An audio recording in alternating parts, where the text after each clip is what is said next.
गुरुदेव दत्त विश्वास so आधार आध्यात्मिक संस्कार गुणवैभव व्यवहार अखंडित. इकडे योग आपण मागेच बघितला, योग बघितला, निश्चय बघितला आणि अखंडित. निश्चय असेल तर अखंडित आहे तो. म्हणून विश्वास सो आधार आध्यात्मिक संस्कार गुणवैभव व्यवहार. माझा गुणवैभव हा व्यवहार असला पाहिजे. कोणाशी बोलतो त्या गुणात्मक मी असलं पाहिजे.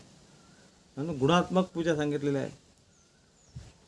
म्हणून गुणात्मक भाव आपल्यात व्यवहार असला पाहिजे. मागण्यासाठी व्यवहार असतो तो वेगळा असतो, पण गुणात्मक कुठलंच मागणं नाही. तो गुणात्मक माझ्यातला भाव, माझ्यातला व्यवहार होणं फार महत्त्वाचं आहे. अखंडित विश्वास सो आधार आध्यात्मिक संस्कार.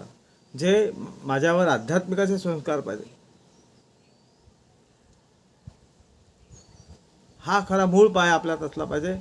आणि त्या विचाराने आपल्याला कसं चालता येईल, विचार करता येईल, त्याचा सतत चिंतन करणं म्हणजे विश्वास आधार. खरा विश्वास आधार तो आहे. आपल्याबरोबर काही येत नाही, नेहमी सांगतो.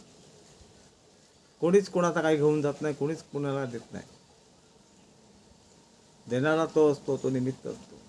म्हणून आपण अखंडित होणं, त्याचे नामात, त्याच्या विचारात, त्याच्या कार्यात अखंडित होणं हा उत्तमातला उत्तम गुण आहे. म्हणून दिने दिने नवम नवम, माझ्यात नवम नवम आलं पाहिजे, नवीन नवीन आलं पाहिजे. म्हणून मला हे दत्त स्वरूपाला पाहता आलं पाहिजे. नवीन नवीन विचार माझ्यात आले पाहिजे. माझ्यात नवनवीन विचाराने आकार घेतला पाहिजे. गुरुदेव दत्त.